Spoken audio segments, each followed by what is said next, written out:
وهذان الصنفان اللذان ذكرناهما في تنوع التفسير، کہتے ہیں یہ جو دو اقسام تھی جن کا ہم نے تفسیر تنوع کے متعلق ذکر کیا، یعنی جو اختلاف ہے ایسے اختلاف کہ اس میں اصل مقصود اور نتیجہ ایک رہتا ہو اور اس میں عبارات اور الفاظ بدلتے ہوں، کہتے ہیں یہ دونوں جو اقسام ہم نے ذکر کی تفسیر تنوع کی، ہم الغالب فی تفسیر سلف الامتی الذی یظن انہا مختلف، کہتے ہیں کہ غالب طور پر اکثر طور پر موسٹلی اس امت کے اسلاف کی تفسیر میں یہی والی قسم ہے اختلاف کی، جس کے بارے میں یظن انہا مختلف، جس کے بارے میں یہ سمجھا جاتا ہے کہ انہوں نے اختلاف کیا ہے اپنی تفسیر اقوال کے سلسلے میں، وہ کہتے ہیں کہ یہ اختلاف ہے۔ تو اس اختلاف کا مطلب یہ ہوا کہ یہ اختلاف اصل میں نہیں، جس اختلاف کو ہم سمجھتے ہیں، ہمارے ہاں جو معنی ہے اختلاف کا عام اردو زبان میں آپ سمجھ لیں کہ اسلاف میں ایسا اختلاف نہیں تھا، بلکہ اسلاف میں جو اختلاف تھا وہ ایک چیز ایک نتیجے کو مختلف طرح سے بیان کرنے کا اختلاف تھا۔ ومن التنازع الموجود عنه ما يكون اللفظ فيه محتملا للأمرين، کہتے ہیں اسی طرح وہ اختلاف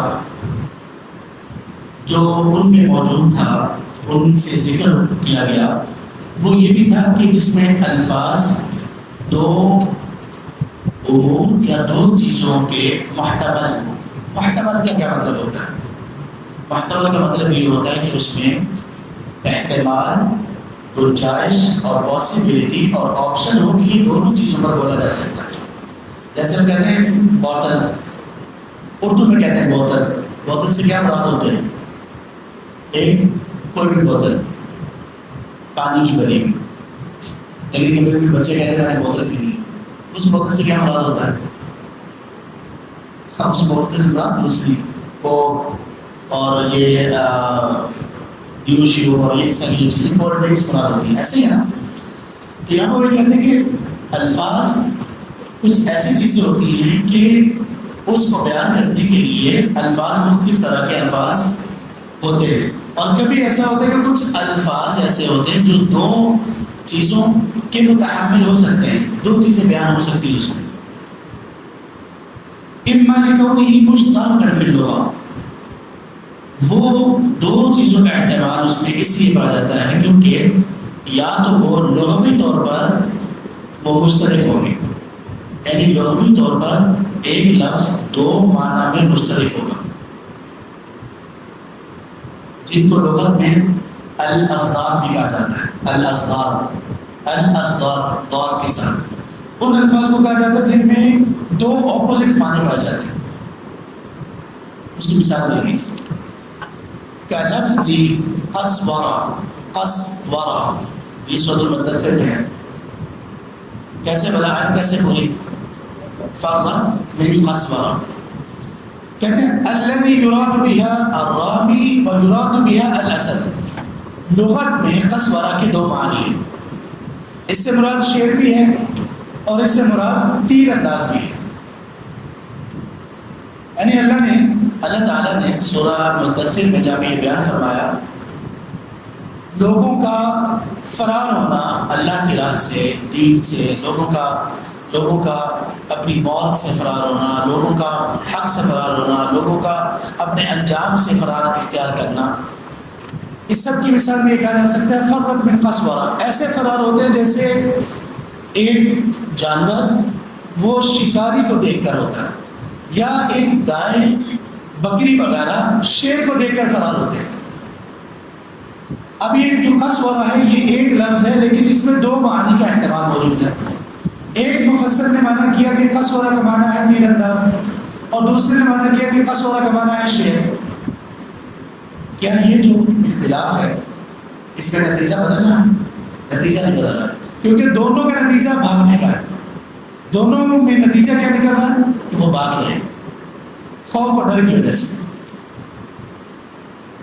وَلَفْظِ عَسْعَسْ وَاللَّيْلِ إِذَا عَسْعَسْ، سورۃ التکویر کی آیت نمبر 17 میں کہتے ہیں الذی یراد بها اقبال اللیل و ادبارہ، اس سے مراد رات کا آنا بھی ہوتا ہے اور رات کا جانا بھی ہوتا ہے۔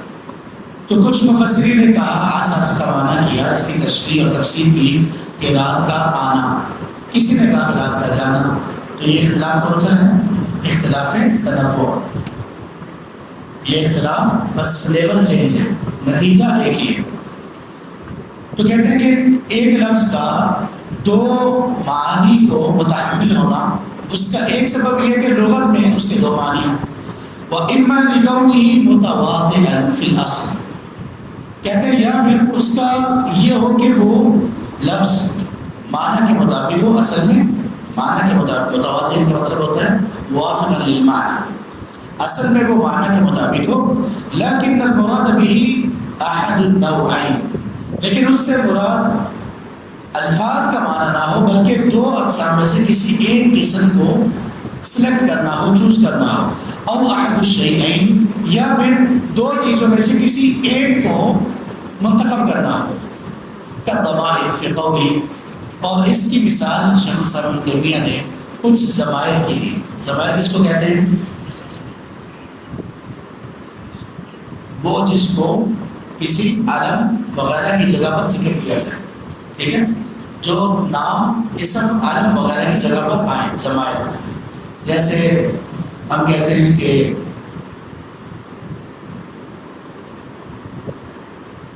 رأیت زیداً وَكَانَ يَشْرَبُ الْمَاءَ، میں نے زید کو دیکھا وہ پانی پی رہا تھا۔ اب کانا میں جو ضمیر ہے نا ہوا، یہ ضمائر ہے۔ یہاں پہ ہم نے یہ نہیں کہا رأیت زیداً وَكَانَ زیداً يَشْرَبُ الْمَاءَ، بلکہ زیداً کی جگہ پر کیا آ گیا؟ کانا میں ہوا آ گیا، جو اس کے اندر پوشیدہ ہے، لکھا بھی نہیں جاتا۔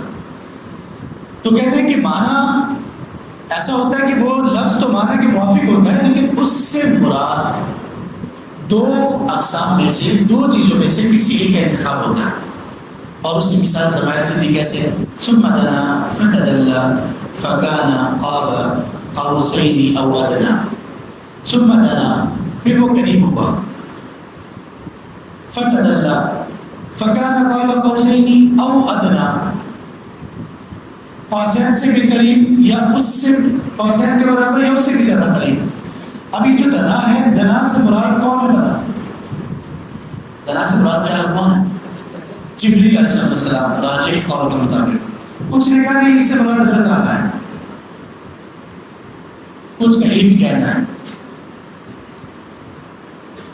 اچھا، اس کے بعد کیا ثم دنا فتدلى فكان قاب قوسين او ادنى فاوحى الى عبده ما اوحى، فاوحى الى عبده، اور اس نے وحی کی الى عبده، اس کا دو معنی ہو سکتے ہیں، اپنے بندے کی طرف یا اس کے بندے کی طرف، ہو سکتے ہیں کہ نہیں؟ تو یہاں عبده سے مراد کون ہوگا؟ یہاں جو ضمیر ہے وہ کس کی طرف راجع ہے؟ اللہ کی طرف۔ اب یہاں پر یہ مثال ایسے بنے کہ ثم دنا میں اصل تو یہ ہے، راجع قول یہ ہے کہ اس سے مراد جبریل ہے، کہ معراج کے موقع پر جبریل علیہ السلام نبی مکرم صلی اللہ علیہ وسلم بھی بہت قریب ہو گئے، یہاں تک کہ دو کمانوں کے فاصلے سے بھی کم تر تھا، یعنی بالکل قریب آ گئے، بالکل قریب، ٹھیک ہے۔ کچھ نے کہا نہیں، اس سے اللہ مراد ہے، یہ راجع قول نہیں ہے، لیکن اگر یہ قول مراد لے بھی لیا جائے، اہل علم یہ کہتے ہیں کہ اللہ کا یہ وہ دنو ہے، اللہ کا یہ وہ قریب ہونا ہے کما یلیق بجلالہ، جو اس کی شان کے لائق ہے، مخلوقات میں سے کسی کے مشابہ نہیں ہو سکتے۔ ہم یہ نہیں کہہ سکتے کہ یہ اللہ تبارک و تعالیٰ آپ صلی اللہ علیہ وسلم کے دو کمانوں کے زیادہ قریب ہوئے، اور اس میں ہمارے ذہن میں مثال آ رہی ہو کہ جیسے انسان دو کمانوں سے بھی زیادہ کسی کے قریب ہو جائے، نہیں، یہ سوچنا ہی گناہ ہے۔ اسی لیے اہل علم نے کہا کہ یہ جو دوسرا معنی ہے یہ مرجوح ہے، یہ اسٹرانگ اوپینین نہیں ہے، اسٹرانگ اوپینین یہ کہ صفات اللہ تبارک و تعالیٰ ہے۔ اب جس نے ایک معنی یہ کیا، دوسرے نے وہ معنی کیا، یہ بھی ایسا اختلاف ہے جو اختلاف تضاد میں نہیں آتا بلکہ اختلاف تنوع میں آتا ہے۔ وَكَلَفْظِ وَالْفَضْلِ وَلَيَالِ الْعَشْرِ وَالشَّفْعِ وَالْوَتْرِ وَمَا أَشْبَهَ ذَلِكَ، جیسے وَالْفَضْلِ وَلَيَالِ الْعَشْرِ اور الشَّفْعِ وَالْوَتْرِ اور اس طرح کے جو ملتے جلتے اور الفاظ ہیں۔ لیالِ العشر سے مراد کیا ہے؟ کون سی؟ کون سی؟ ذوالحجہ کی. اس میں اسلاف میں مفسرین نے دو اقوال ہیں. لیال عشر سے مراد کچھ نے کہا کہ رمضان کی راتیں آخری راتیں، اور کچھ نے کہا کہ یہ عشرہ ذوالحجہ مراد ہے، ذوالحج کے ابتدائی 10 دن. اور 10 لیال میں یہ دونوں احتمال پائے جاتے ہیں، اس لیے کہ 10 لیال میں ایک قسم ہے رمضان کی راتوں کی اور ایک قسم ہے ذوالحجہ کے ابتدائی 10 دنوں کی. ایک مفسر نے ایک قسم مراد لی اور دوسری قسم مراد لی. اختلاف ہو گیا. تو کون سا اختلاف ہے؟ اختلاف تنوع، جس میں فلیور چینج ہوتا ہے، نتیجہ اس میں کوئی فرق نہیں پڑتا. اس طرح والشفع والوتر، یہ جو قسم اللہ نے کہا، یہ کس چیز کی قسم ہے؟ اصل اس کے بارے میں دو قول ہے. الشفع سے مراد ہر وہ عدد جو کہ جفت میں ہو، جو کہ ایون میں ہو. اور وتر سے مراد کیا ہے؟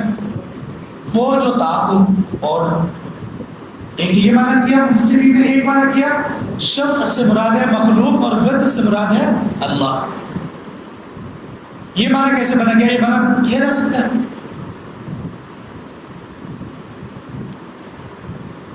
اور یہی معنی راجح ہے. کیوں؟ اللہ کے رسول صلی اللہ علیہ وسلم کی ایک حدیث ہے، ان اللہ وتر یحب الوتر. اللہ وتر ہے، وتر کو پسند کرتے ہیں. اللہ وتر کیوں ہے؟ اکیلے ایک ہے. تو اب اس میں یہ جو دو اقوال ہیں مفسرین کے، یہ بھی اختلاف تنوع ہے. فمثل هذا قد يراد به كل المعاني التي قالها السلف وقد لا يجوز ذلك. کہتے ہیں کہ اس میں اس طرح کی مثالوں میں کبھی کبھی جو سلف سے جتنے معنی مراد ہیں، کبھی کبھی وہ سارے معنی مراد لینا جائز ہوتا ہے اور کبھی کبھی کچھ معنی مراد لینا جائز نہیں ہوتا. یہ کہاں سے پتہ چلے گا؟ یہ جب ہم اس کی تحقیق میں مزید تفسیر کی گہرائی میں جائیں گے تو تب اس کا معلوم پڑتا ہے. اور من الاقوال الموجودۃ عنہم ویجعلها بعض الناس اختلافا. کہتے ہیں اسی طرح سے اسلاف کے صحابہ تابعین تبع تابعین کے اقوال میں سے کچھ ایسے ہیں جن کو لوگ اختلاف کا نام دیتے ہیں، اور وہ یہ ہوتا ہے جس کو لوگ اختلاف کہتے ہیں، یعنی اختلاف تضاد. لیکن وہ اختلاف تضاد نہیں ہوتا. وہ کیا ہوتا ہے؟ ان يعبروا عن المعانی بالفاظ متقاربۃ لا مترادفہ، کہ وہ تعبیر کر رہے ہوتے ہیں، وہ ایلیبوریٹ کر رہے ہوتے ہیں معانی کو بالفاظ متقاربہ، ایسے الفاظ کے ساتھ جو معانی کے قریب ہوتے ہیں، لا مترادفہ، نہ کہ ایسے الفاظ کے ساتھ جو بالکل اسی معنی پر دلالت کرتے ہیں. متقارب اور مترادف دونوں میں فرق کہاں پر ہے؟ دونوں میں فرق یہاں پر ہے کہ اس کو بوتل کہنا یا کولڈ ڈرنک کہنا. بوتل کہنا یہ مترادف ہے اور کولڈ ڈرنک کہنا یہ کیا ہے؟ متقارب ہے. کیونکہ اسی بوتل میں کولڈ ڈرنک بھی آتی ہے، اسی طرح کی بوتل میں کولڈ ڈرنک بھی آتی ہے. تو اس کو اگر ہم مترادف کہیں گے تو مترادف سے مراد ہے کہ سیم الفاظ، جس کو انگلش میں سینونیمز کہتے ہیں اور اردو میں کیا کہتے ہیں؟ مترادفات. اور متقارب کہتے ہیں وہ جو جن کا معنی قریب قریب ہو، اس کا معنی قریب قریب ہو. جیسے سردی اور جاڑا، یہ دونوں کون سے الفاظ ہیں؟ مترادفات یا متقاربات؟ سردی اور جاڑا یہ دونوں متقارب الفاظ ہیں. سردی اور جاڑا بھی موسم سرما کو کہتے ہیں، مترادفات ہیں. یہ دونوں کیا مترادفات ہیں. متقاربہ کی کیا مثال ہوگی؟ سردی رضائی، سردی اور رضائی دونوں قریب قریب ہے نا. رضائی جیسے ہی آپ رضائی کے لفظ بولیں گے کیا گرمی آئے گی یا سردی آئے گی؟ سردی آئے گی. سردی کے لفظ بولیں گے تو کون سے کپڑے اور کون سا وہ آئے گا؟ بستر، رضائی آئے گی. اس طرح سے کہتے ہیں فإن ترادف فی اللغة قلیل. کہتے ہیں لغت میں، عربی لغت میں ترادف بہت کم ہے. عربی زبان میں جتنے بھی الفاظ ہیں وہ جتنے بھی ایک جیسے معلوم ہو رہے ہیں، ان میں کوئی نہ کوئی فرق ضرور ہوتا ہے. وَأَمَّا فِي أَلْفَاظِ الْقُرْآنِ. کہتے ہیں لیکن قرآن کے الفاظ میں یہ مترادفات اما معدوم، یا تو بہت ہی نادر ہے یا بالکل معدوم ہے، الفاظ میں، معانی میں نہیں، اعیان میں نہیں، شخصیات میں نہیں۔ مثال کے طور پر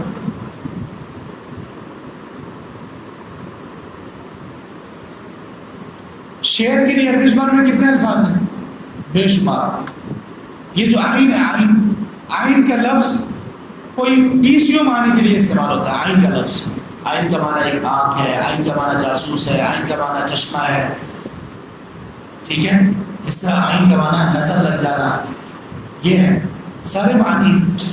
تو عربی زبان میں الفاظ کے مترادف نہیں ہوتے، ایک چیز کے الفاظ زیادہ ہو سکتے ہیں لیکن ایک لفظ بالکل ہو بہت دوسرے کی طرح ہو، یہ عربی زبان میں بھی کم ہے اور قرآن میں تو بالکل ہی نہ ہونے کے برابر ہے۔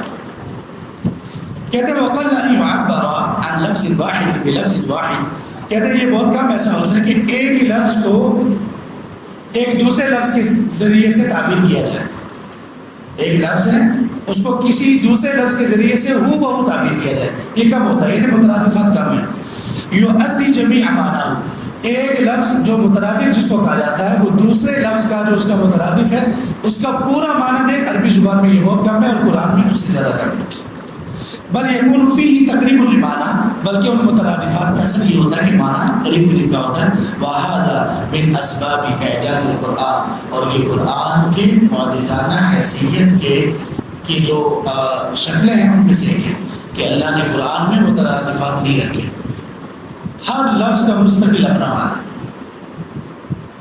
یہاں تک کہ دیکھیں وہ صورتیں جن میں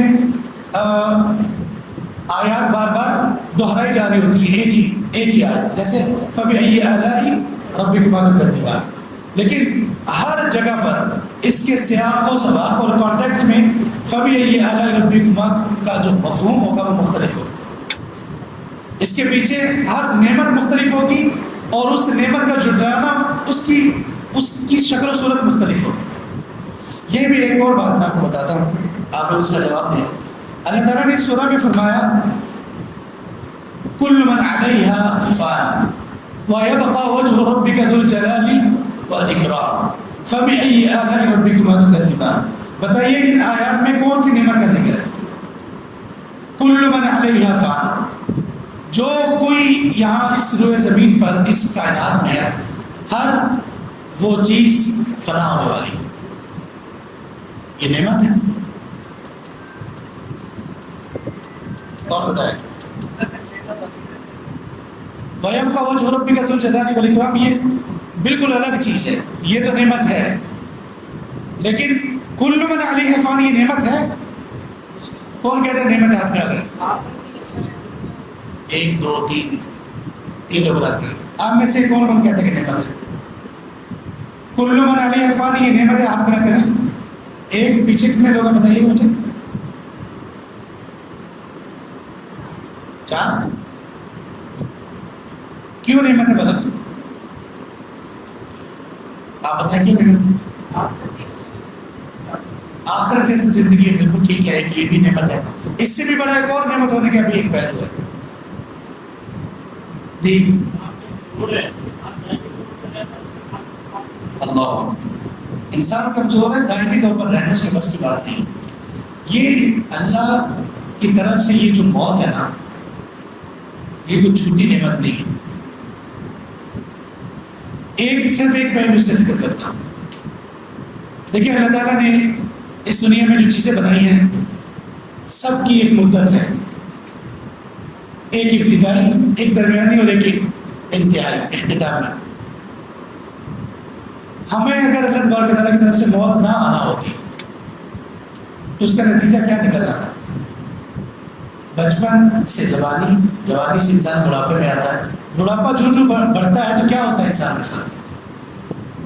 آنکھوں کی بینائی کم، سماعت کم، جسم جھک جاتا ہے، چہرہ جو تنا ہوا اور بڑا حساس بشاس اس پہ جھریاں آ جاتی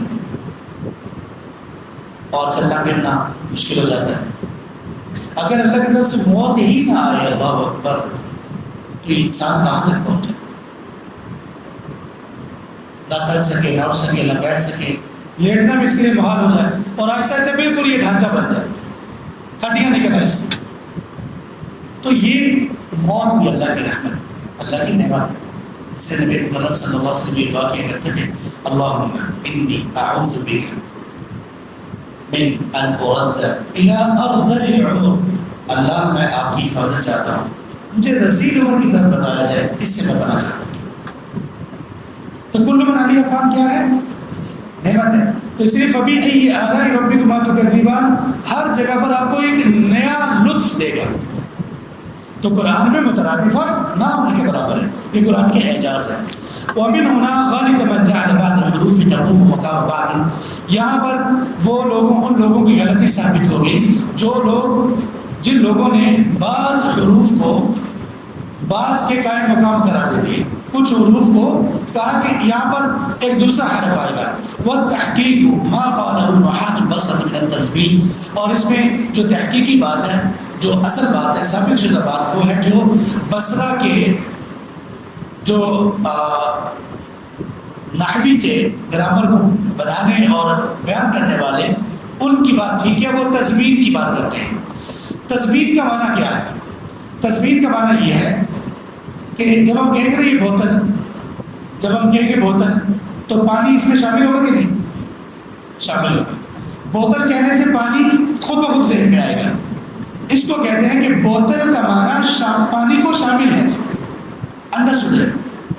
اب کچھ لوگ، ان لوگوں نے کیا کیا، زائد معنی کو بیان کرنے کے لیے انہوں نے کہا کہ یہاں پہ یہ زائد لفظ نکالا جائے گا۔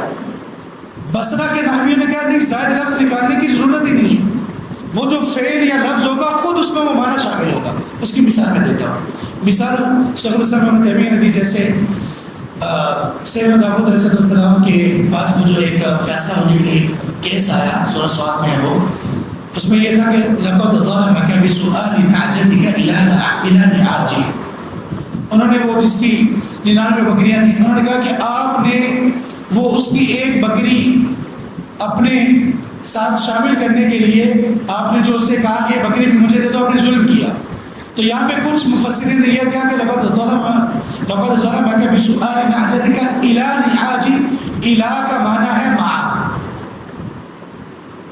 یا شیخ الاسلام ابن تیمیہ یہ کہہ رہے ہیں کہ یہ ٹھیک نہیں ہے، الہ کا معنی آپ کو مع کرنے کی ضرورت ہی نہیں ہے۔ کیوں؟ اس لیے کہ گرامیٹیکلی اگر اس کو دیکھا جائے گرامیٹیکلی، تو بصرہ کے نحوی یہ کہتے ہیں کہ الہ میں یہ معنی خود بخود شامل ہے، کہ جب آپ نے یہ سوال کر لیا کہ بکری مجھے دو، تو آپ اتنے اس کو الہ کے ساتھ تعبیر کر لیں تو معنی خود بخود سمجھ میں آ جائے گا کہ ہم اپنی بکریوں میں اس کو شامل کرنا چاہتے ہیں۔ ٹھیک ہے، یہ معنی یہاں پر لیا۔ کہتے ہیں وَجَمْعُ عِبَارَاتِ السَّلَفِ فِي مِثْلِ هَذَا نَافِعٌ جِدًّا، کہتے ہیں کہ سلف کی عبارات کو، ان کے اقوال کو جمع کرنا اس طرح کے تفصیلی مقامات میں وہ انتہائی نفع مند ہے۔ آدمی کا ذہن بہت کھل جاتا ہے، مختلف معانی، مختلف اسپیکٹس، مختلف جہات وہ اس کے سامنے آ جاتے ہیں۔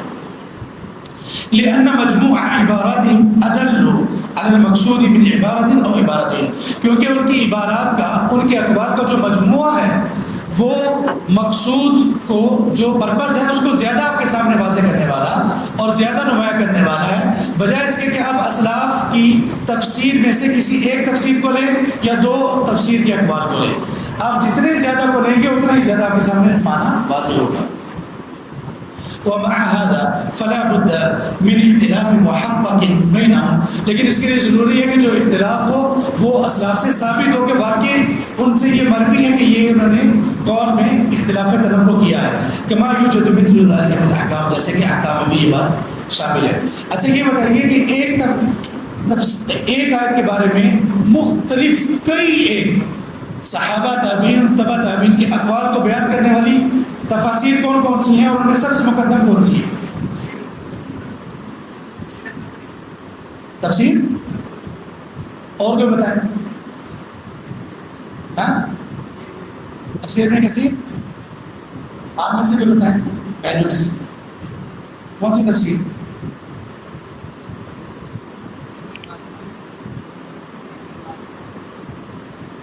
جی تفسیر بالماثور تو ایک قسم ہے نا، اس میں بہت ساری تفاسیر آتی ہیں۔ تفسیر تبری ان تفاسیر میں سے ایک ہے۔ ویسے تفسیر تبری سے پہلے جتنی بھی تفاسیر ہوتی تھی نا صحابہ میں، اصل میں سب سے پہلے تفسیر جو لکھی گئی وہ سعید بن جبیر رحمہ اللہ نے مالک بن مروان کے کہنے پہ کچھ تفسیر کی انہوں نے، اور 95 ہجری میں ان کی وفات ہے سعید بن جبیر کی. اور اس کے بعد پراپر جو تفسیر لکھی گئی سب سے پہلے وہ مقاتل بن سلیمان کی تھی، اور کچھ کے نزدیک کچھ اور ہیں ان کی تھی. شیخ الاسلام ابن تیمیہ نے اس کا تذکرہ کیا ہے اس پوری کتاب میں.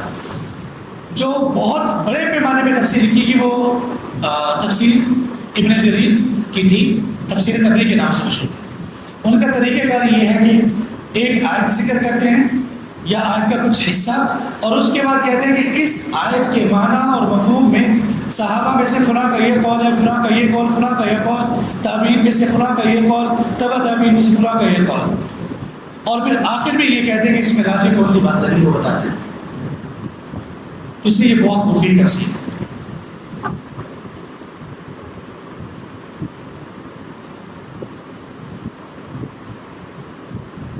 اچھا، ایک اور بات یہاں پہ شیخ الاسلام ابن تیمیہ رحمہ اللہ نے اس باب میں کی ہے، وہ بڑی اہم ہے.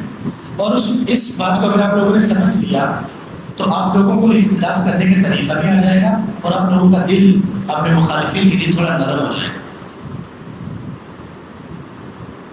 صحابہ میں اختلاف بہت کم تھا، تابعین میں اس سے کچھ زیادہ تھا، تبع تابعین میں اور زیادہ تھا. اس کے بعد پھر فقہا کا زمانہ تھا، تبع تابعین کے بعد تبع تابعین میں یا ان کے بعد امام ابو حنیفہ رحمہ اللہ کا زمانہ شروع ہو جاتا ہے. ان میں جو اختلاف تھا، اختلاف ہوا کیوں؟ تابعین میں یا تبع تابعین میں اختلاف ہوا کیوں؟ اور اس اختلاف کو کیسے لینا چاہیے؟ دیکھیے، کچھ اقوال ایسے ہیں کچھ ائمہ کے جو قرآن اور حدیث کے مخالف ہیں. اچھا، وہ جو مخالف اقوال ہیں ائمہ کے قرآن اور حدیث کے، ہم وہ لیں گے یا نہیں لیں گے؟ نہیں لیں گے.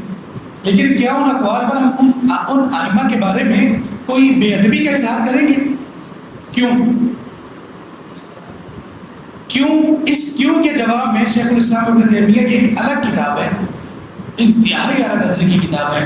اور میں کئی جگہوں پر مدارس میں خاص طور پر مشائخ سے یہ درخواست کر چکا ہوں کہ طلباء کو اپنے مدارس میں یہ کتاب ضرور پڑھائیں. ہمارے یہاں پہ شیخ دکتور موجود ہیں ڈاکٹر صاحب، یہ مدارس دینی سے فراغت حاصل کرنے والے طلباء کو تخصص بھی ماشاء اللہ کروا رہے ہیں اور خود پڑھا بھی رہے ہیں کچھ جامعات میں. اللہ تعالیٰ کو خیر پر سلامت رکھیں اور ان کے علم و عمل میں برکت ہے. تو شیخ یہ کتاب آپ لگوائیے، کچھ پڑھا دیا کریں. میرے خیال میں میرا مشورہ ہے. کون سی کتاب ہے؟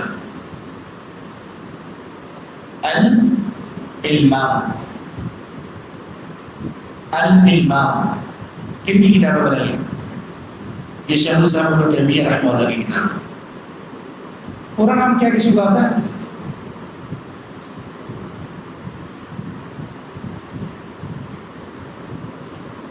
الامام فی رفع الملام عن ائمۃ الاعلام. جو بڑے بڑے ائمہ ہیں ان سے ملامت اور ان کی بے ادبی کو ختم کرنا جو ان کے اختلاف کی وجہ سے پیدا ہوئی. ٹھیک ہے، رفع الملام عن ائمۃ الاعلام، یہ نام رفع الملام عن ائمۃ الاعلام. تو انہوں نے اس میں تفصیل سے کچھ اسباب ذکر کیے ہیں کہ یہ جو اختلاف پیدا ہوتا کیوں. میں نے آپ کو پہلے بھی بتایا تھا شیخ الاسلام ابن تیمیہ ایسے کہ اختلاف کرنے کا پورا جو فن ہے وہ سکھا دیتے ہیں. تو اس کتاب میں بھی انہوں نے ذکر کیا، انہوں نے کہا کہ یہ جو اختلاف ہے اس کے 4 اسباب انہوں نے یہاں پہ ذکر کیے. کہتے ہیں ایک سبب یہ ہے کہ ایک محدث یا فقیہ کو اس کی بات دوسروں سے مختلف اس لیے ہوتی ہے کہ اس کے پاس دلیل ہی نہیں پہنچی. یہ ممکن ہے کہ نہیں؟ سیدنا عمر رضی اللہ عنہ کے پاس ایک صحابی آئے اور انہوں نے دستک دی، 3 مرتبہ دستک دی اور چلے گئے. وہ واش روم میں تھے، وہ باہر نکلے، دیکھا کہ وہ جا رہے ہیں. مجھے کہا آپ کیوں جا رہے تھے؟ تو انہوں نے کہا کہ مجھے نبی صلی اللہ علیہ وسلم کی یہ حدیث تھی کہ آپ نے فرمایا 3 دفعہ دستک دو، اگر جواب نہ ملے تو وہاں سے واپس چلے جائیں. سیدنا عمر رضی اللہ عنہ کو اس حدیث کا معلوم نہیں تھا. پھر انہوں نے تحقیق کی، کسی اور سے بھی پوچھا تو پتہ چل گیا. تو اگر صحابہ میں یہ ممکن ہے کہ ان کو ایک روایت نہیں پہنچی تو کیا ائمہ سے یہ ممکن ہے کہ نہیں؟ اصل میں مسئلہ یہاں پر ہے جو لوگ یہ کہتے ہیں کہ ہمارے امام سے کوئی بھی دلیل نہیں چھپی. ان لوگوں میں مسئلہ ہے. تو کہتے ہیں کبھی کبھی دلیل ان تک نہیں پہنچتی، اور کبھی کبھی ایسا ہوتا ہے کہ دلیل پہنچی تو صحیح لیکن بھول گئے.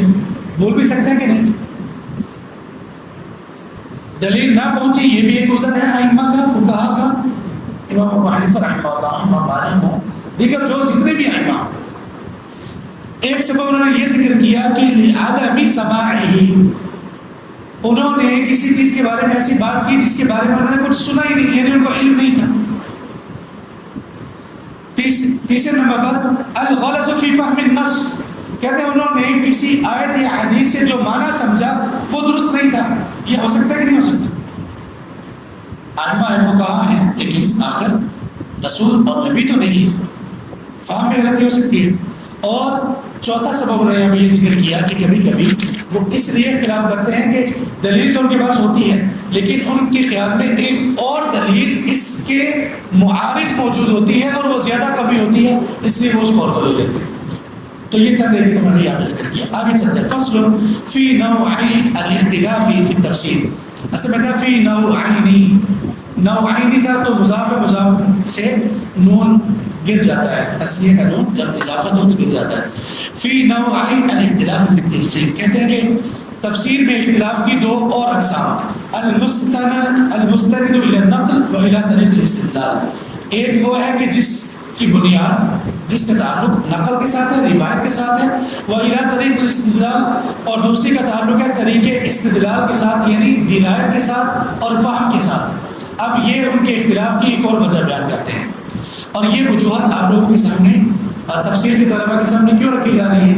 اس لیے کہ جب ہم نے بڑی بڑی تفاسیر سے استفادہ کرنا ہے تو یہ چیزیں اگر ہمارے سامنے نہیں ہوں گی تو ہم بہت دور چلے جائیں گے اور فہم سے دور ہو جائیں گے، اور ہم کہیں گے یار ان میں تو اتنا اختلاف، اتنے ایسے نادان اور جاہل لوگ ہیں.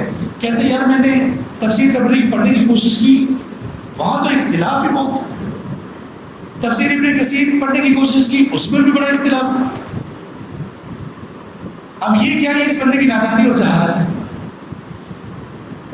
تو تفسیر میں جو اختلاف ہے اس کی دو اقسام ہو رہے ہیں. ایک قسم یہ کہ کبھی کبھی اختلاف کا سبب ہوتا ہے روایات، نریشنز، اور کبھی کبھی اختلاف کا سبب ہوتا ہے ان نریشنز اور ان روایات سے جو استنباط اور فہم اور مسائل اخذ کیے جا رہے ہوتے ہیں. وہ کہتے ہیں الاختلاف فی التفسیر علی النوعین، تفسیر میں یہ والا اختلاف دو قسموں پر ہے. منہما مستند النقل فقط، ایک وہ ہے کہ جس کی بنیاد صرف نقل ہے، روایات ہے. ومنہما یعلم بغیر ذلک، اور ایک وہ ہے کہ جو اس کے علاوہ سے جانا جاتا ہے، یعنی درایت اور فہم سے. اذ العلم اما نقل مصدق، اب یہ دیکھ لیں کہ تفسیر کا علم ہے کیا، تفسیر کا ہو، حدیث کا ہو، جس کو العلم کہتے ہیں. اس کی ڈیفینیشن امام ابن تیمیہ رحمہ اللہ بیان کر رہے ہیں. کہتے ہیں علم اما نقل مصدق، یا تو علم نام ہے ان روایات کا جو مصدقہ ہیں، جن کی تصدیق ہو چکی، پروفڈ نریشنز، کہ ان کا صحیح ہونا ثابت ہو گیا، یہ علم. وَإِمَّا استدلال محقق، یا پھر علم نام ہے کسی استدلال کا جو کہ واقعی تحقیق شدہ. استدلال کا مطلب ہے کہ اس روایت سے مسائل کو اخذ کرنا. جیسے امام بخاری رحمۃ اللہ علیہ نے ایک روایت اپنی صحیح بخاری میں 26 جگہ پر ذکر کی ہے. سب سے زیادہ جو روایت تکرار کے ساتھ آئی ہے، اگر مجھے یاد پڑ رہا ہو، مشاہد ہم موجود ہیں، اگر درستگی کی گنجائش ہو تو ضرور کریں. ایک روایت جو سب سے زیادہ تکرار کے ساتھ صحیح بخاری میں ہے وہ 26 جگہ پر ہے، یا امام بخاری نے اس سے 26 مسائل اخذ کیے.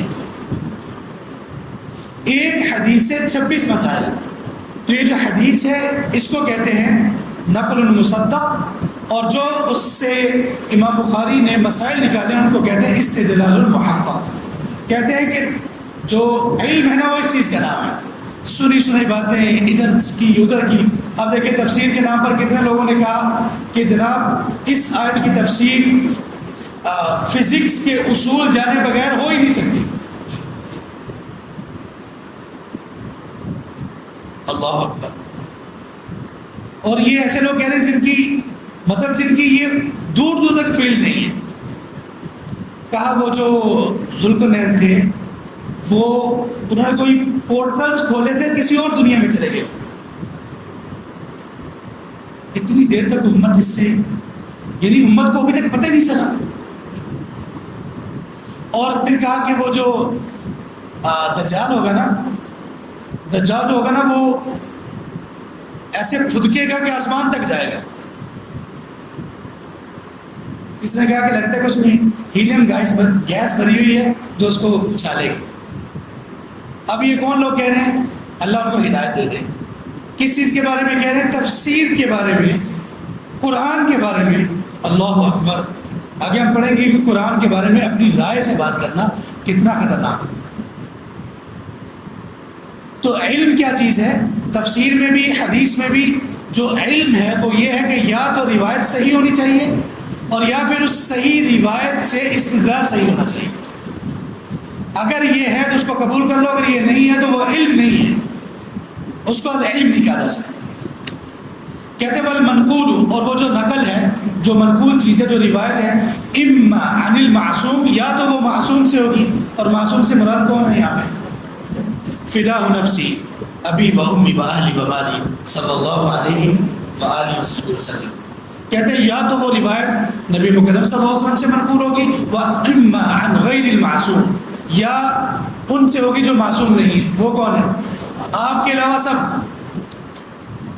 فرق ہو گیا. کہتے ہیں والمقصود بأن جنس المنقول سواء كان عن المعصوم او غیر المعصوم. کہتے ہیں کہ جو روایت ہے نا وہ نبی مکرم صلی اللہ علیہ وسلم سے ہو یا نبی مکرم صلی اللہ علیہ وسلم کے علاوہ کسی سے بھی ہو، وہ اپنی جنس میں ایک ہی برابر ہے. کس اعتبار سے برابر ہے؟ کہ دونوں کی تحقیق کی جائے گی کہ وہ مصدق ہیں یا نہیں، ثابت ہیں کہ نہیں. وَهَذَا هُوَ النَّوْعُ الْأَوَّلُ. یہ ہے پہلے قسم تفسیر میں جو اقسام بیان کی، یہ والی اقسام کہ یا تو وہ روایت سے متعلق ہے یا وہ استدلال سے متعلق. کہتا ہے فَمِنْهُ مَا يُمْكِنُ مَعْرِفَةُ الصَّحِيحِ مِنْهُ الضَّعِيفِ. اور اس قسم کو جاننے کے لیے ہمیں کس بات کی ضرورت پیش آئے گی؟ احادیث کے بارے میں علم حاصل کرنا، صحیح کون سی ہے اور صحیح ضعیف کون سی ہے. وَمِنْهُ مَا لَا يُمْكِنُ مَعْرِفَةُ ذَلِكَ فِيهِ. اور ان میں سے کچھ ایسی بھی ہے کہ جس کے بارے میں یہ معرفت حاصل کرنا ممکن ہی نہیں ہے. یعنی کچھ ایسی روایات ہیں کہ ان کے بارے میں یہ پتہ ہی نہیں چلایا جا سکتا صحیح ہے یا صحیح نہیں ہے. ان کو کیا کیا جائے گا؟ چھوڑ دیا جائے گا. اور جو روایات ہیں وہ نبی مکرم صلی اللہ علیہ وسلم سے ہوں یا ان کے بعد صحابہ تابعین تبع تابعین سے ہوں، ان کو کیا کیا جائے گا؟ پرکھا جائے گا، ثابت ہیں یا ثابت نہیں ہے.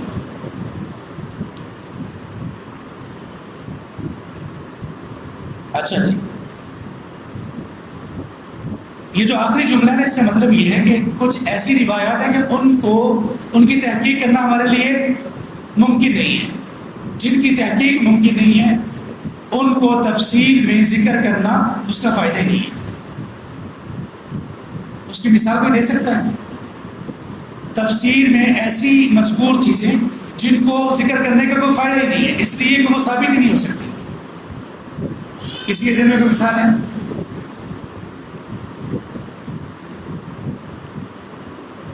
اچھا یہ بتائیں کہ اصحاب کہف کا جو کتا تھا،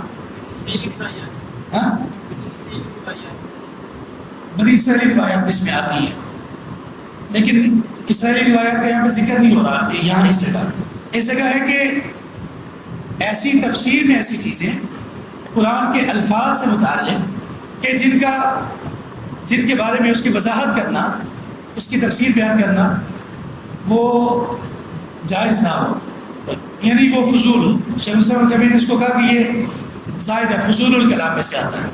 جیسے کچھ مفسرین نے یہ کوشش کی کہ وہ یہ پتہ چلا سکے کہ اصحاب کہف کے کتے کا رنگ کیسا تھا. یہ چیز ثابت ہی نہیں ہو سکتی. اسی طرح کچھ نے یہ کہا کہ اس چیز میں بڑھ گئے کہ وہ جو گائے کا کہا گیا تھا گائے ذبح کرو اور اس کا ایک حصہ میت کو مارو تو زندہ ہو جائے گا. ان کا وہ حصہ کون سا تھا؟ کوئی ضرورت ہے ہمیں اس کی؟ اسی طرح کہ بہت ساری اور چیزیں لوگوں نے بلکہ یہ کہا کہ وہ جو اصحاب کہف تھے ان کے نام کیا کیا ہیں. کئی مفسرین اس کے بارے میں بعد والے مفسرین نے صفحات کے صفحات اس میں انہوں نے بھر دیے. تو شیخ الاسلام ابن تیمیہ کہتے ہیں اس کی ضرورت ہی نہیں ہے، اس لیے کہ یہ چیز جب ثابت نہیں ہو سکتی تو آپ تفسیر میں کیوں ذکر کرتے ہیں؟ اور جو چیز ثابت ہو سکتی ہے وہ روایات ہیں. جس کا مطلب یہ ہوا مفسر کے لیے ضروری ہے کہ اس کو حدیث کا علم ہو اور حدیث کے ساتھ ساتھ حدیث میں جرح تعدیل اور صحیح ضعیف کا بھی علم ہو. یہاں پر ایک بات سن لیجیے، آپ جس کو مفسر کے طور پر سنتے ہیں، اگر اس مفسر کے پاس حدیث کا علم نہیں ہے، واللہ آپ کا اس کو سننا اس میں کوئی خیر کوئی فائدہ نہیں، ماں سوائے چند ایک چیزوں کے جو لغوی طور پر یا کچھ اور چیزوں پر آپ کو فائدہ ہو جائے گا، لیکن آپ کبھی بھی اللہ کی مراد اور اللہ کے مقصود تک نہیں پہنچ سکیں. جس مفسر کو حدیث کا علم نہیں، یا جو مفسر اپنے قرآن کی تفسیر میں حدیث ذکر نہیں کرتا، ایک مثال کے طور پر مفسر ہے، وہ سورۃ الفاتحہ کی تفسیر بیان کر رہا ہے، بہت بڑی زبردست، اس کے الفاظ کے معجزات، الفاظ کی گہرائی، وسعت، لیکن اس سورۃ الفاتحہ کے بارے میں جو جناب سیدنا الحبیب المصطفیٰ صلی اللہ علیہ وسلم فداء نفسی ابی و امی و اہلی و مالی، انہوں نے جو سورۃ الفاتحہ کے بارے میں کہا وہ ذکر ہی نہیں کرتا. کیا یہ کسی مفسر کے لائق ہے؟ اور تفسیر بھی وہ کر رہا ہو سورۃ الفاتحہ کی بالکل پوری تفصیل سے، انٹینسو تفسیر، اور اس میں حدیث کا کوئی ذکر ہی نہ ہے. جس بندے کے پاس علم حدیث نہیں ہے، وہ اس کے پاس تو تفسیر کا ایک بنیادی سورس ہی ختم ہو گیا. تفسیر کا بنیادی سورس دو ہیں، ایک ہے قرآن اور ایک ہے حدیث، اور ان دونوں کو جاننے کے لیے عربی زبان ہے، اس لیے وہ تیسرا سورس قرار دیتے تھے. چوتھے سورس میں اقوال صحابہ، اقوال تابعین اور اقوال تبع تابعین. ٹھیک ہے، جس بندے کو تفسیر کا بنیادی سورس ہی جس کا کمزور ہے، وہ کیسے مفسر ہو سکتا ہے؟ دیکھیے، میں تفسیر کے طالب علم ہوں، میری پی ایچ ڈی تفسیر میں ہے. پی ایچ ڈی میں ہم نے بہت ساری تفسیر کو کھنگالا ہی ہماری اسائنمنٹس ہوتی تھی. ایک تفسیر کا ہم نے نام سنا ہوگا، ایک مطلب پورا ایک اسکول ہے تفسیر کا، تفسیر کی کئی اقسام ہیں. پچھلے دنوں وہاں پہ الہدا اسلام آباد والا جو مین برانچ ہے، اس میں فارمین کے لیے ایک میری 2 دن کی ورک شاپ تھی، تعارف کتب تفسیر، کتب تفسیر کے تعارف. تو اس میں تفسیر کے مختلف پہلوؤں کا ذکر کیا تھا. تو ان میں سے ہم نے اردو میں کچھ تفاسیر تھی، ان کا ذکر کیا. اس میں ذکر ہے کہ یہ بھی تھا کہ کچھ ایسے لوگ بھی ہیں جنہوں نے قرآن کی تفسیر کے سلسلے میں قرآن کے الفاظ کی فصاحت کو تو بیان کیا، اللہ کا اس میں مقصود کیا اس کو بیان نہیں کیا. تفسیر تدبر القرآن کا نام سنا؟ کس کی ہے بتا؟ مولانا ابی ناصر اصلاحی صاحب. اس میں بڑے فوائد ہیں، لیکن پوری تفسیر میں 24-26 سے زیادہ حدیث نہیں ہے، اور انہوں نے اس کو بنیادی ماخذ اور ریسورس کے طور پر لیا ہی نہیں. تو وہ یعنی احادیث کے بغیر کیسے کوئی تفسیر کر سکتا؟ اس تفسیر میں جزوی فائدہ تو ہوگا، کلی فائدہ اس میں نہیں ہو سکتا. اور تفسیر بالمعثور اور تفسیر بالرائے کا وجود بھی ایسے وجود میں آیا، آگے جا کر آئے گا. تفسیر بالمعثور کا کیا مطلب ہے؟ معثور کا مطلب ہے وہ چیز جو نقل ہو کر آ رہی ہے، جو روایت در روایت آ رہی ہو. معثور کا معنی ہوتا ہے اثر اور روایت. معثور کا مطلب جو روایات کے ساتھ تفسیر ہو. اصل تفسیر یہ تھی جو صحابہ نے کی، تابعین تبع تابعین نے کی، اور جو پہلے محدثین اور مفسرین تھے وہ یہ تفسیر کرتے تھے. پھر تفسیر بالرائے آئی، اپنی رائے سے تفسیر کرنا. اس کے کچھ اصول و ضوابط ہیں، جو ان اصول و ضوابط کے ساتھ تفسیر کرے گا، تفسیر بالرائے اس کی قبول کی جائے گی، ورنہ وہ ریجیکٹ ہوگی، مردود ہوگی، اس کی تفسیر کو قبول ہی نہیں کیا جائے گا. تو ہمارے تفسیر کے طالب علم، طالبات العلم، وہ اس تقسیم کو نہ جاننے کی وجہ سے ایسے لوگوں کی تفسیر پڑھتے اور سنتے ہیں کہ جن کی وجہ سے وہ دین کے اور قرآن کے فہم کے قریب نہیں ہوتے، احکامات کو نہیں جان پاتے. اور تفسیر بالمعثور جو مشہور شخصیات ہیں جن کی پائی جاتی ہے، ان میں جہاں پہ بیٹھے ہوئے ہیں اور جس شخصیت کو اللہ نے یہ سبب بنایا کہ جس سے یہ ایک علم کے یہ ادارے اور خیر کے یہ دروازے کھلے، وہ انتہائی قابل احترام شخصیت، ہماری والدہ کے مقام پر سیدہ ڈاکٹر فرحت ہاشمی صاحبہ، اللہ تعالیٰ ان کی عمر میں، ان کے علم میں، عمل میں بہت برکت دے، اس نے عمل کے ساتھ لمبی زندگی ان کو دے، ہر ایک شر سے، دکھ درد بیماری سے ان کو اللہ تعالیٰ محفوظ رکھیں اور خیر پر ان کو سلامت رکھیں۔ ان کی تفسیر کون سی ہے؟ تفسیر بالمعصوم، تفسیر بالمعصوم۔ مثال کے طور پر الکرسی ہے، ڈاکٹر صاحب نے الکرسی کی تفسیر کی، وسع کرسی السماوات والارض، پرانی جو ان کی تفسیر ہے اس میں کرسی کی تفسیر کچھ اور تھی، پھر اس کے بعد انہوں نے اس کو چینج کیا دوبارہ، جب دوبارہ تفسیر بیان کی تو کہا کہ تفسیر کرسی کی تفسیر وہ ہے جو سیدنا ابن عباس رضی اللہ عنہ سے منقول ہے، موضع قدمی الرحمن، اللہ کے قدموں کی جگہ ہے کرسی، اس کو کہتے ہیں تفسیر بالمعصوم۔ کہ قرآن کے بارے میں مفسرین سے کیا اقوال موجود ہیں؟ جی، وما نقل فی ذلک عن بعض الصحابہ نقلا صحیحا، اور اس سلسلے میں جو بعض صحابہ سے منقول ہے صحیح نقل کے ساتھ، یعنی صحیح روایات کے ساتھ، فالنفس الیہ اسکن مما نقل عن بعض التابعین، شیخ الاسلام ابن تیمیہ رحمہ اللہ کہتے ہیں کہ جو صحابہ سے صحیح روایات تفسیر کی منقول ہیں، دل میں زیادہ سکون ان کی طرف ان کو پڑھ کر ہوتا ہے بجائے اس کے کہ تابعین کی تفسیر کو لیا جائے۔ یعنی اگر ایک ہی آیت کی میں تفسیر صحابہ اور تابعین کی ہے تو زیادہ سکون کہاں سے ملے گا؟ صحابہ کی تفسیر سے، لأن احتمال ان یکون سمع النبی صلی اللہ علیہ وسلم، کیونکہ صحابہ کی تفسیر میں یہ احتمال ہوگا، یہ آپشن ہوگا، یہ بات کہی جا سکتی ہے، پاسبلٹی ہے کہ انہوں نے اس کو نبی صلی اللہ علیہ وسلم سے سنا یا انہوں نے اس سے سنا جو علم میں ان سے زیادہ مضبوط تھے۔ وَلِأَنَّ نَقْلَ الصَّحَابَةِ عَنْ أَهْلِ الْكِتَابِ أَقَلُّ مِنْ نَقْلِ التَّابِعِينَ، اس لیے کہ صحابہ نے جو اہل کتاب سے نقل کیا وہ تابعین سے کم ہے۔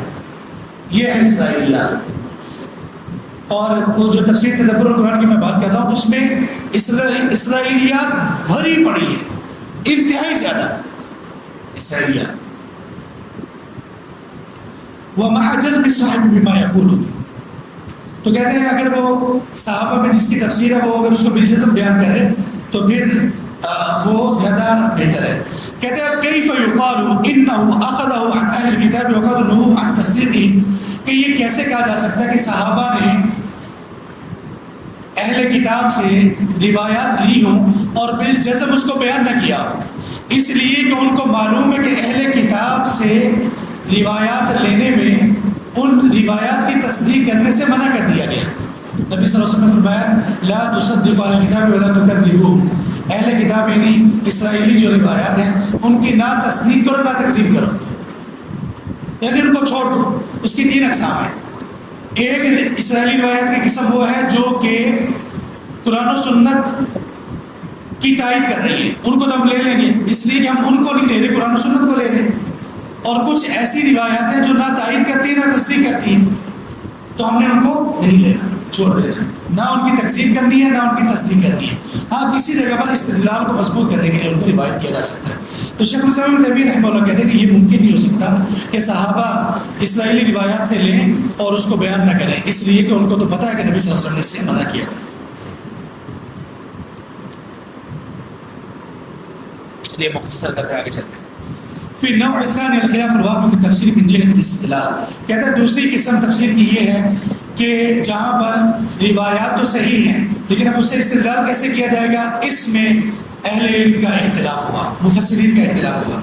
وَأَمَّا النَّوْعُ الثَّانِي مِن مُسْتَنَدَيْ الْاخْتِلَافِ، اختلاف کی بنیاد جن چیزوں پر رکھی گئی اس میں دوسری چیز جو ہے وہ کیا ہے، وَهُوَ مَا يُعْلَمُ بِالْاِسْتِدْلَالِ لَا بِالنَّقْلِ، وہ چیز کہ جس کو استدلال کے ساتھ معلوم کیا جاتا ہے نہ کہ روایات کے ساتھ۔ فَهَذَا أَكْثَرُ مَا فِيهِ الْخَطَأُ مِنْ جِهَتَيْنِ، اور یہ وہ چیز ہے کہ جس میں خطا یعنی اختلاف کی صورت میں خطا دو طرح سے واقع ہوئی۔ وہ کیسے؟ حدثت بعد تفسیر صحابہ والتابعین وتابعین بإحسان، کہتے ہیں اس میں استدلال کی غلطی میں خطا یہ صحابہ اور تابعین اور تبع تابعین کے بعد یہ واقع ہوئی، پہلے نہیں، اس لیے کہ پہلے لوگوں نے استدلال ہی بہت کم کیا ہے۔ صحابہ نے روایات وہ نقل کی ہے جو احادیث ہیں، تابعین نے اقوال نقل کیے صحابہ کے، تبع تابعین نے بھی ان کے اقوال نقل کیے، تو استدلال تو بعد میں آیا زیادہ تر۔ تو کہتے ہیں کہ اس لیے ان میں زیادہ اختلاف ہے صحابہ تابعین تبع تابعین کے بعد. کہتے ہیں احداهما قوم اعتقدوا معانی ثم ارادوا حمل الفاظ القرآن علیہا. کہتے ہیں کہ استدلال میں خطا دو طرح سے کیسے واقع ہوئی. اب یہاں پہ دیکھیں کہ مفسر تفسیر بیان کرتے ہوئے غلطی کہاں پہ کرتا ہے.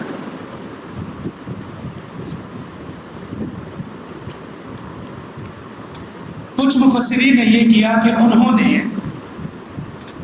اپنے ذہن میں کچھ معانی بٹھا لیے، یعنی ایک کانسیپٹ ذہن میں بٹھا لیا، ایک اوپینین ذہن میں بٹھا لیا، اور اس کے بعد دلائل تلاش کیے اور پھر الفاظ کو ان اپنے ذہن میں موجود جو موقف تھا اس کے مطابق ڈالتے چلے گئے. آج ہماری اکثریت جو علم سے وابستہ ہے ایسی ہی ہے. پہلے انہوں نے اپنے عقیدہ گڑھا اور اس عقیدے کو گڑھنے، اس عقیدے کو بنانے کے بعد قرآن اور قرآن کی آیات اور احادیث کو اس کے مطابق ڈالنے کی کوشش کی. یہ بڑی خطرناک بات ہے. جس طالب علم کو یہ بات سمجھ آ گئی انشاءاللہ وہ فکری غلطی سے محفوظ ہو جائے گا. اس کو جو جس کی بھی تفصیل ہو سننے میں یا پڑھنے میں جہاں کوئی گڑبڑ ہوگی اس کو فوراً پتہ چل جائے گا. کیسے یہ جو اختلاف یہاں پہ ذکر کر رہے ہیں استدلال کے اعتبار سے، کہتے ہیں کچھ لوگوں نے غلطی ایسے اٹھائی کہ انہوں نے پہلے معانی اپنے ذہن میں بٹھائے، موقف قائم کیا، پھر دلیل کو اس کے مطابق ڈالنے کی کوشش کی. مثلا اس کی مثال شیخ الاسلام ابن تیمیہ رحمہ اللہ نے دی، لیس کمثلہ شیء، اللہ کی مثل کوئی چیز نہیں. کہتے ہیں کچھ لوگوں نے یہ کہا کہ اللہ تبارک و تعالیٰ کہ اگر ہم نے صفات بیان کی تو وہ مخلوق کے مشابہ ہو جائیں گے، لہٰذا ہم کہتے ہیں کہ اللہ تعالیٰ کی جو صفات ہیں وہ اس کی نفی کر دیں. الفاظ ہیں، صفات نہیں ہوگی. جیسے اللہ تبارک تعالیٰ کا صفت ہے اللہ تعالیٰ کی وَيَبْقَى وَجْهُ رَبِّكَ ذُو الْجَلَالِ وَالْإِكْرَامِ، اللہ کا وجہ، اللہ کا چہرہ. انہوں نے پہلے ذہن میں بٹھایا کہ اگر ہم نے چہرے کا ذکر کیا نا تو یہ مخلوق کے مشابہ ہو جائے گا، لہٰذا انہوں نے لیس کمثلہ کو معنی اس کا کیسے موڑا. انہوں نے کہا کہ اگر ہم نے معنی بیان کیا تو مخلوق کے مشابہ ہو جائے گا، لہٰذا اللہ کا صفت جو وجہ ہے اس سے مراد چہرہ نہیں ہے بلکہ اللہ تبارک و تعالیٰ کی عزت، احترام اور رعب ہے. پھر انہوں نے کہا کہ تبارک الذی بیدہ الملک، ہم چھوٹے تھے نا تو ہم ترجمہ سنتے تھے، بابرکت ہے وہ ذات جس کے قبضہ قدرت میں بادشاہ ہے. قبضہ قدرت کیا ہوتا ہے؟ تو بعد میں پتا چلا کہ یہ ان لوگوں کا ترجمہ ہے جن لوگوں نے اللہ کی صفات کا انکار کر دیا. انہوں نے کہا نہیں، یہ صفات اللہ کے ہاتھ سے مراد ہاتھ نہیں، اللہ کا ہاتھ اگر ہم کہیں گے کہ اللہ کا ہاتھ ہے یہ تو مخلوق کے مشابہ ہو جائے گا. تو انہوں نے دو جگہ پہ غلطی کی. ابن عثیمین رحمہ اللہ کہتے ہیں ان لوگوں نے پہلے اللہ تعالیٰ کی صفات کو معطل کیا اور پھر نہیں، پہلے اللہ تعالیٰ کی صفات میں تحریف کی پھر اس کو معطل کر دیا. اب دیکھیں مخلوقات میں جو ہاتھ ہیں، ہاتھ ساری مخلوقات کے آپس میں ایک طرح کے ہاتھ ہیں. مینڈک کے بھی ہاتھ ہوتے ہیں کہ نہیں؟ چوپایوں کے بھی ہاتھ ہوتے ہیں کہ نہیں؟ کیا جب ہم کہتے ہیں انسان کے ہاتھ تو اس سے مراد اونٹ، مینڈک اس کے ہاتھ ہو سکتے ہیں؟ جب مخلوقات میں ایک کے ہاتھ دوسرے کی طرح مشابہ نہیں ہیں تو اللہ جو خالق اور مالک ہے اس کے ہاتھ مخلوقات کے مشابہ ہو سکتے ہیں. تو اس سے نفی کر دینا کہ نہیں اللہ کے ہاتھ ہی نہیں، نعوذ باللہ من ذالک. تو اس میں اہل علم صحابہ تابعین تبع تابعین کا موقف کیا بلا؟ اللہ تعالیٰ کے ہاتھ ہیں جیسے اس کی شان کے لائق ہے، مخلوقات میں سے کسی کے مشابہ نہیں.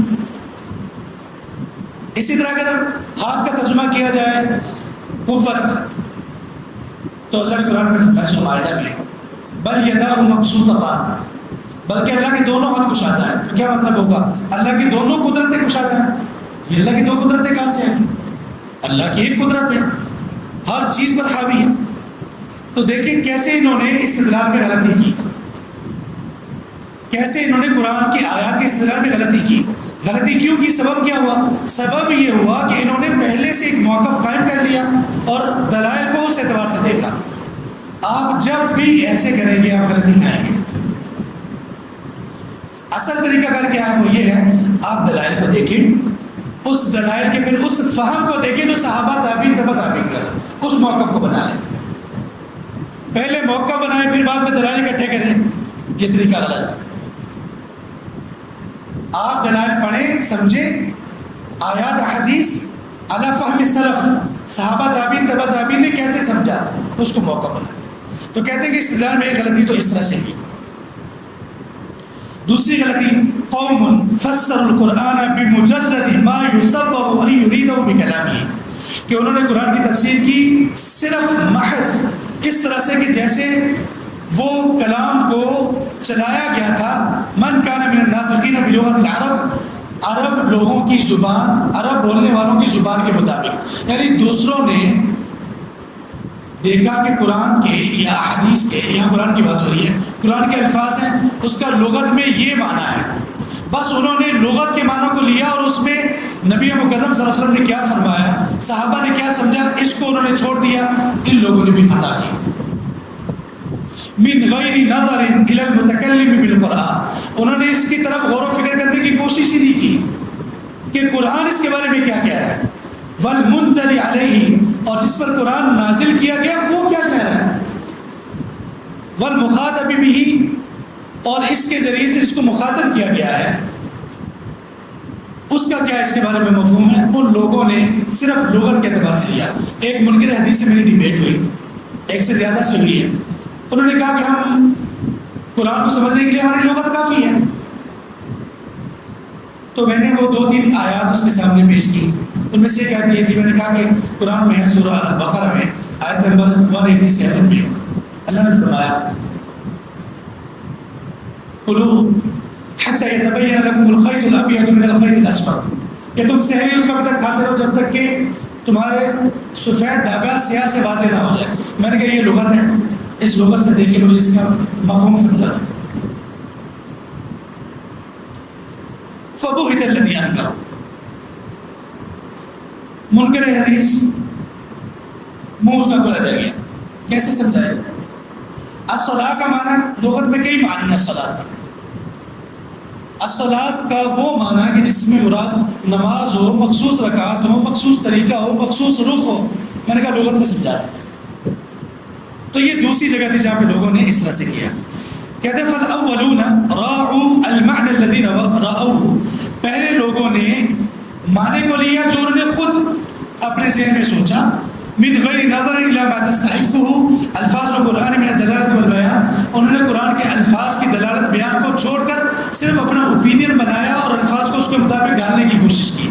جبکہ دوسروں نے صرف الفاظ کو لیا اور اس میں عربی زبان کو لیا اور متکلم کا کیا کہنا ہے اس کو چھوڑ دیا. اس میں مراد یہ ہے، ایک سوال کا مجھے جواب دے.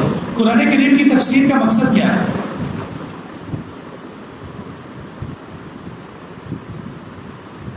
کیا اس کا مقصد یہ ہے کہ ہم قرآن کریم کے الفاظ میں جو معجزانہ پہلو ہیں ان کو ڈسکس کریں؟ کہ یہ مقصود ہے؟ یہ مقصد ہی نہیں. ہاں یہ مقصد کی طرف لے جانے والی ایک بہت بہترین چیز ہے. اللہ نے قرآن میں باٹنی کو بیان کیا، پودوں سے متعلق، جیولوجی کو بیان کیا، پتھروں پہاڑوں سے متعلق علم کو بیان کیا، سمندروں سے متعلق علم کو بیان کیا، آسمانوں سے متعلق، ہواؤں سے متعلق علم کو بیان کیا. اس کا مقصد کیا ہے؟ مقصد اللہ تعالیٰ کا اللہ کی مراد تک پہنچنا ہے. اللہ کی مراد کیا ہے؟ وَمَا خَلَقْتُ الْجِنَّ وَالْإِنسَ إِلَّا لِيَعْبُدُونِ. اب کتنے مفسر ایسے ہیں انہوں نے قرآن کے الفاظ کے معجزات پر بہت بات کی، اتنی بات کی، لیکن اس سے اللہ کا مقصود کیا ہے بیان نہیں کیا. جیسے تفسیر کشاف ہے، علامہ زمخشری کی کتاب تفسیر، پکے معتزلے تھے، سخت معتزلہ، اہل سنہ والجماعہ کے بارے میں سخت عقائد رکھنے والے. قرآن کے الفاظ معجزانہ پہلو کو بڑا بیان کیا، بہت بیان کیا، لیکن اللہ کا جو مقصود ہے اس کو بیان نہیں کیا، اللہ کی صفات کا انکار کیا. تو کہتے ہیں کہ اس طرح سے انہوں نے یہ غلطی کھائی.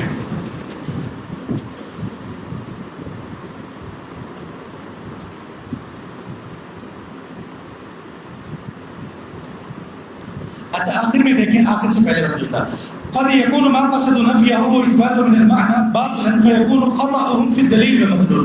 کہتے ہیں کچھ لوگوں نے ایسا بھی کیا، جن لوگوں نے کسی چیز کی نفی یا اس بات کا ارادہ کیا معنی میں سے، ایک معنی کو ثابت کیا یا کہا کہ یہ معنی نہیں بنتا، یعنی قرآن کی تفسیر میں معنی کرتے ہوئے انہوں نے باطل طریقے سے اختیار کیا اس چیز کو، اور انہوں نے پھر کیا کیا، انہوں نے دلیل میں بھی خطا کی اور استدلال میں بھی خطا کی. یعنی انہوں نے کہا کہ یہ اس بات کی دلیل فلاں آیت ہے. آیت تو دلیل بنتی نہیں. جیسے علی رضی اللہ عنہ کے بارے میں خوارج نے کہا کہ یہ علی رضی اللہ عنہ اور امیر معاویہ رضی اللہ عنہ دونوں ہی نعوذ باللہ کافر ہو گئے. اور دلیل کیا پیش کی؟ وَمَن لَمْ يَحْكُم بِمَا أَنزَلَ اللَّهُ فَأُولَٰئِكَ هُمُ الْكَافِرُونَ، کہ جو اللہ کے نازل کردہ تعلیمات کے مطابق فیصلہ نہیں کرتا وہ کافر ہے. اب یہ دلیل تو ہے، لیکن کیا اس مسئلے کی دلیل بنتی؟ نہیں. تو انہوں نے دلیل میں بھی خطا کی اور مدلول میں بھی، یعنی استدلال میں بھی خطا کی. اس لیے سیدنا علی رضی اللہ عنہ نے کہا کلمۃ حق ارید بها باطل، کہ یہ بات حق ہے. من لم يحكم بما انزل الله فاولئك هم الكافرون، بات حق ہے، لیکن اس کے ذریعے سے لوگوں نے باطل کو آگے لانا چاہا، اس لیے کہ دلیل اس کی بنتی نہیں ہے، اور دلیل سے جو استدلال ہے وہ غلط ہے. دلیل سے غلط استدلال کرنے میں سب سے بدترین لوگ روافض ہیں، شیعہ. ان کی تفاسیر آپ سنیں گے تو آپ دنگ رہ جائیں گے کہ ان ظالموں نے کیا کیا ہے. چند ایک چیزیں شیخ الاسلام ابن تیمیہ نے ہمیں ذکر کی. ویسے تو انہوں نے یہ بھی ذکر کیا کہ معتزلہ کی تفاسیر، انہوں نے اللہ کی صفات کا انکار کر دیا، انہوں نے کئی صحیح احادیث کا انکار کر دیا. جیسے چلتے ہاتھ آپ کو بتاؤں، مولانا غامدی صاحب، جاوید احمد غامدی صاحب، اور ان کے داماد پروقار الیاس حامد، کیا نام ہے، حسن الیاس صاحب، ان کی کچھ باتوں کا بھی میں نے کچھ جواب دیا تھا. وہ اب یہ سیدہ عائشہ رضی اللہ عنہ کے بارے میں ان کا قول ہے. سیدہ عائشہ رضی اللہ عنہ کی عمر کے بارے میں صحیح بخاری میں ہے کہ سیدہ عائشہ رضی اللہ عنہ کی جب نکاح ہوا تھا ان کی عمر 6 سال تھی، جب رخصتی ہوئی تو ان کی عمر 9 سال تھی. اس پہ لوگوں نے بہت اعتراض کیا. حسن الیاس صاحب نے تو بدتمیزی کی انتہا کر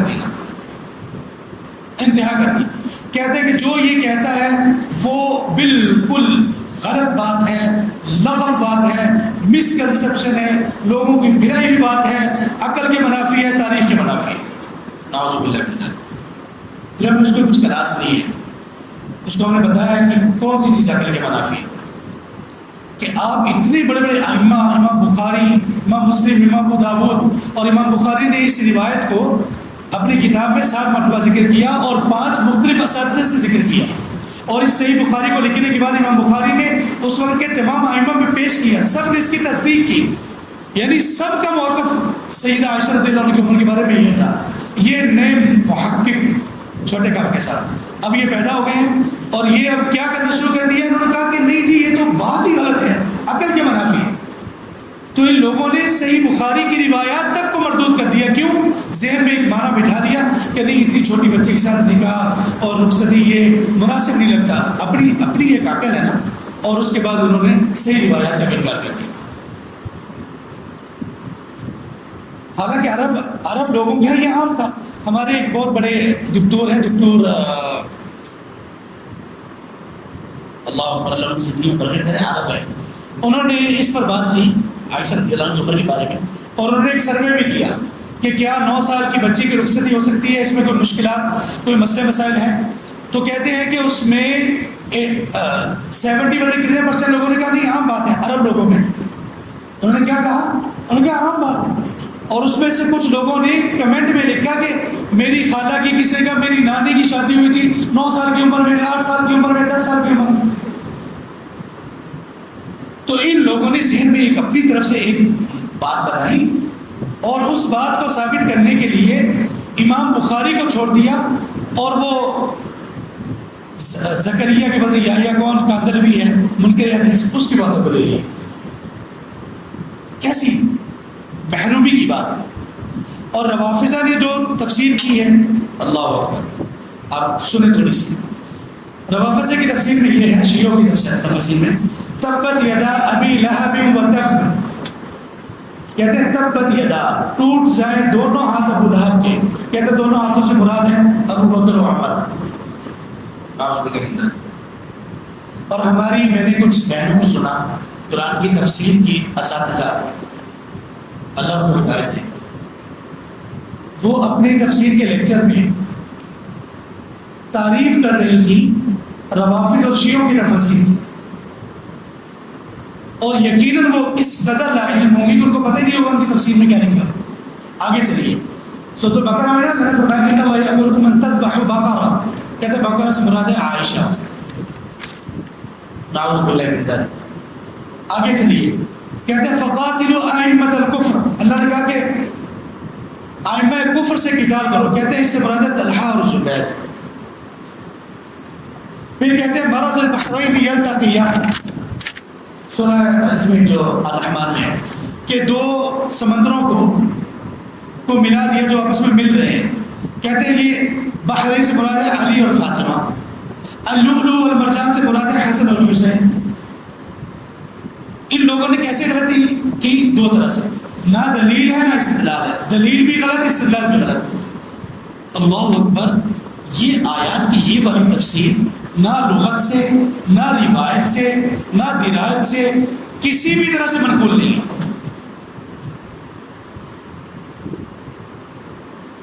اور انہوں نے لکھی، اللہ اکبر، مزید ہم چھوڑ دیتے ہیں، کہتے ہیں عما یتساءلون عن النبأ العظیم، کہتے ہیں نبأ العظیم سے مراد ہے لوگ آپ سے سوال کرتے ہیں علی ابن ابی طالب کے بارے میں۔ نبأ العظیم سے مراد ہے علی ابن ابی طالب۔ کئی لوگوں کا حادثہ نکل گیا ہے دلیل بھائی، یہ واقعی ایسی چیز ہے کہ اب یہ دیکھیں نا، یہ اللؤلؤ والمرجان وہ ہے، مرج البحرین یلتقیان، بحرین سے مراد علی اور فاطمہ ہے۔ شیخ ابن عثیمین لکھتے ہیں اچھا علی اور فاطمہ ہے، آگے پڑھو، مرج البحرین یلتقیان بینہما برزخ لا یبغیان، کرو تفسیر، اعوذ باللہ من الشیطان الرجیم۔ تو اس طرح سے لوگوں نے تفسیر کی اور منہ کی کھائی۔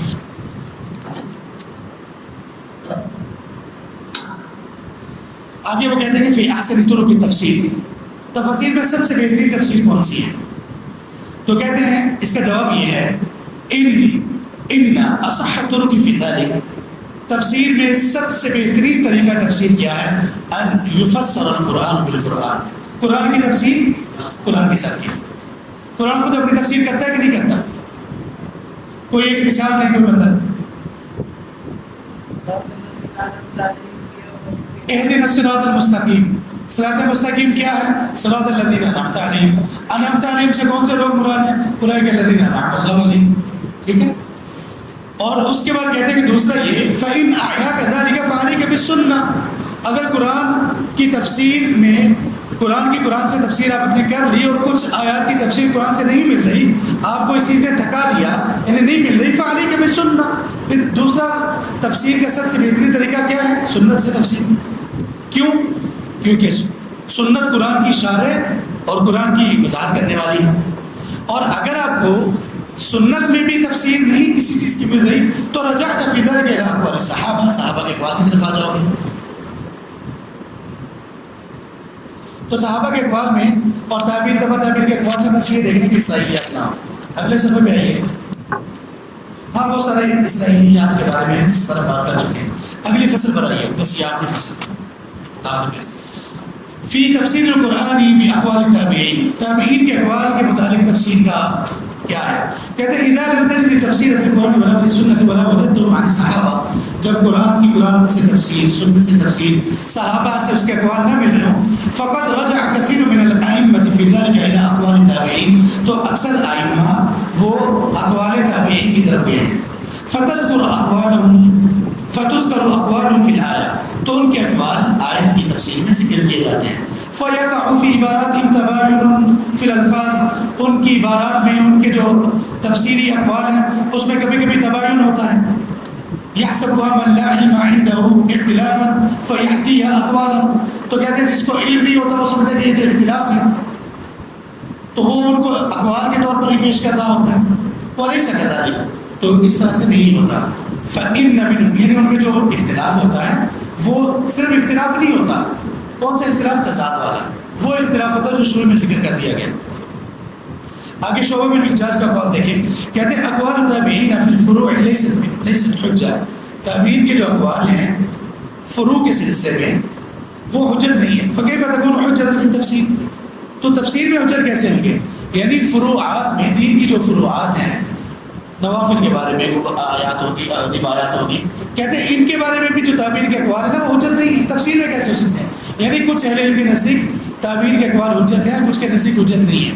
لیکن شیخ نے یہ کہا کہ اگر تفسیر قرآن سے نہ مل رہی ہو، حدیث سے نہ سمجھ آ رہی ہو اور اقوال صحابہ سے نہ ہو رہی، تو تعبیر کے اقوال کو لیا جا سکتا ہے. اور اس کی آخری لائن دیکھیے، کہتے ہیں فَأَمَّا تَفْسِيرُ الْقُرْآنِ بِمُجَرَّدِ الرَّأْيِ فَحَرَامٌ. قرآن کی تفسیر صرف اپنی رائے سے کرنا حرام ہے.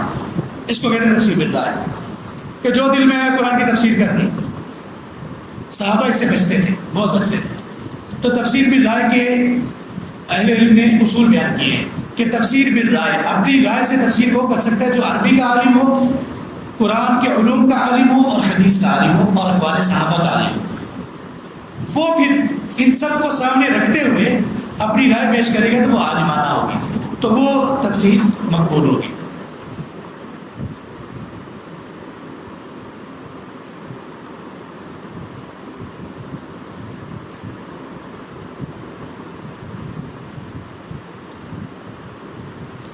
چلیے آگے آخری صفحہ میں صرف یہ ہے کہ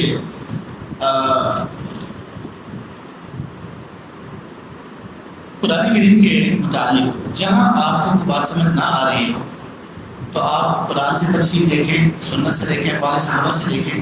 نہیں سمجھ آ رہی تو آپ اہل علم سے رجوع کریں، کیونکہ ممکن ہے کہ کسی کے علم میں بات نہ آئی ہو.